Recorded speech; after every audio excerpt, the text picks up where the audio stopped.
વડોદરાના અવાજ ન્યૂઝમાં આપનું સ્વાગત છે। સમાચારમાં વાત કરીએ તો સ્માર્ટ સિટી વડોદરામાં મહાનગરપાલિકા દ્વારા છેલ્લા એક મહિનાથી વન ડે વન રોડ અભિયાન હાથ ધરવામાં આવ્યું છે, જેને લઈ આજે વાઘોડિયા રોડ વિસ્તારમાં મ્યુનિસિપલ કમિશનર અરુણ મહેશ બાબુ તેમજ કોર્પોરેશનના સ્ટાફે સ્થળ પર પહોંચી કામગીરીનું નિરીક્ષણ કર્યું હતું।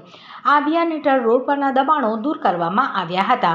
ફૂટપાથ પર મૂકેલા લારી ગલ્લા સહિત ગેરકાયદેસર શેડના દબાણોને હટાવવામાં આવ્યા હતા। આ ઉપરાંત ડિવાઈડર પર જામેલા કચરા, ઘાસ તેમજ ગંદકીની સફાઈ કરવામાં આવી હતી, તેમજ પાલિકા દ્વારા લારી ગલ્લા સહિતનો સામાન પણ જપ્ત કરવામાં આવ્યો હતો। જ્યારે મ્યુનિસિપલ કમિશનર અરુણ મહેશ બાબુએ નાગરિકોને અપીલ કરી હતી કે પાન પડીકે જેવા પદાર્થો ખાઈ રસ્તા કે ડિવાઈડર પર થૂકવા નહીં અને શહેરને સ્વચ્છ રાખવામાં સહયોગ આપવો। આવી જ રીતે શહેરના અન્ય વિસ્તારોમાં પણ આગામી દિવસોમાં સફાઈ ઝુંબેશ અને દબાણ દૂર કરવાની કામગીરી હાથ ધરવામાં આવશે તેમ જણાવ્યું હતું।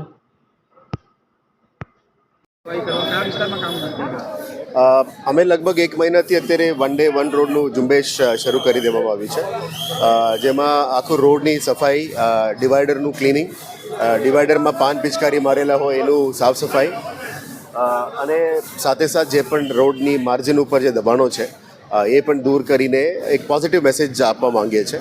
જે ફૂટપાથ ઉપર ગંદકી છે એને ક્લીન કરીને ત્યાં ઘાસ ઉગેલું હોય એને પણ ક્લીન કરવાનું।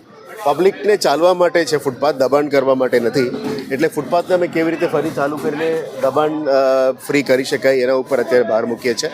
અને વન ડે વન રોડની કન્સેપ્ટ એ છે કે આખા રોડની અંદર સાફ સફાઈ થઈ જાય, ડિવાઈડરનું ક્લિનિંગ થઈ જાય, ગાર્ડનનું મેન્ટેનન્સનું શરૂઆત થઈ જાય, ઇલીગલ દબાણો થઈ જાય, આપણા પ્લાનિંગ અને બિલ્ડિંગ ડિપાર્ટમેન્ટ દ્વારા માર્જિન્સની માર્કિંગ થઈ જાય। એટલે અલગ અલગ વિસ્તારમાં અત્યારે કામગીરી ચાલુ છે। સૌથી વધારે સાઉથ ઝોનમાં વધારે કામ ચાલુ છે। ઓલમોસ્ટ 60+ રોડ્સ કમ્પ્લીટ થઈ ગયો છે અને બાકી 30-35 રોડ્સ પ્રગતિ હેઠળ છે। નોર્થ ઝોન, ઇસ્ટ ઝોન અને વેસ્ટ ઝોનમાં પણ કામ પ્રગતિ હેઠળ છે।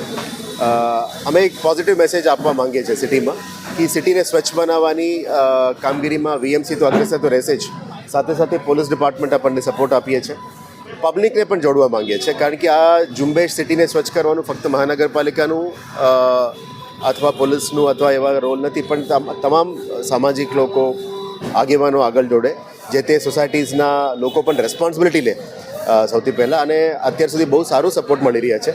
વડોદરાના પબ્લિક બહુ સારા સપોર્ટ આપી રહ્યા છે, સારું પોઝિટિવ પ્રતિક્રિયા આપી રહ્યા છે, એટલે ઇલીગલ દબાણો પણ દૂર થાય છે અને માર્જિન ક્લિયર કરીને દૂર કરવાથી આપણા રોડ્સ ગાડીઓ ચાલવા માટે, પેવર બ્લોક અને ફૂટપાથ ચાલવા માટે અને નવા પાર્કિંગ સાઇટ્સ અમે ઊભું કરીએ છીએ। જે પણ બીએમસીની પ્લોટ છે એમાં પણ નવા આપણે કાર્યપદ્ધતિ શરૂ કરવાના છે, જેમાં વર્કિંગ વુમેન હોસ્પિટલ હોય, બાળકોના આંગણવાડી હોય, હોસ્પિટલ સેન્ટર્સ હોય, અમારા જે પબ્લિક સિવિક સેન્ટર્સ હોય, આ બધાની જે પ્રોજેક્ટ અત્યારે કન્સેપ્ટ ફેઝમાં છે એને આપણા બીએમસીની પ્લોટ્સમાં લાવીને સિટીની વિકાસ તરફથી લઈ જવા માટે પણ એક નાનકડો પ્રયત્ન છે। આ વન ડે વન રોડ કાયમ રહેશે, ઝુંબેશ ચાલુ રાખવાના છે, કારણ કે વડોદરાની અંદર લગભગ 4000 વોકિંગ કિલોમીટર છે।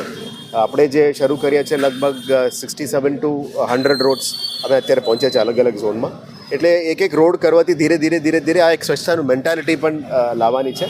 વડોદરાની પબ્લિક બહુ સારા છે અને પબ્લિકનું ખૂબ સહયોગથી આ કામને અમે આગળ લઈ જવા માંગીએ છીએ અને મીડિયાના મિત્રો મારફતે પણ આ મેસેજ અમે આપવા માંગીએ છીએ કે આવો સાથે મળીને આ સિટીને અમે સ્વચ્છ બનાવીએ અને વધારે સુંદર બનાવીએ।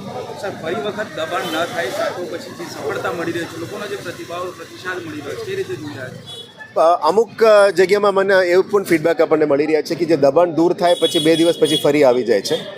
એક આ કાયદાની અમે પાલન જ્યારે કરીએ, કાયદાનું ડર હોવું જોઈએ, કાયદા બધા માટે એક સમાન છે, એટલે ઇલીગલ કામ કરનાર લોકોને અમે એક મેસેજમાં આપવા માંગીએ છીએ કે ઇલીગલ કામ મહેરબાની કરીને નથી કરતા, કાયદામાં અમે પાલન કરવું જોઈએ, કાયદાને ફોલો કરવું જોઈએ અને આ કાયદામાં ઇલીગલ એન્ક્રોચમેન્ટ ના થવું જોઈએ।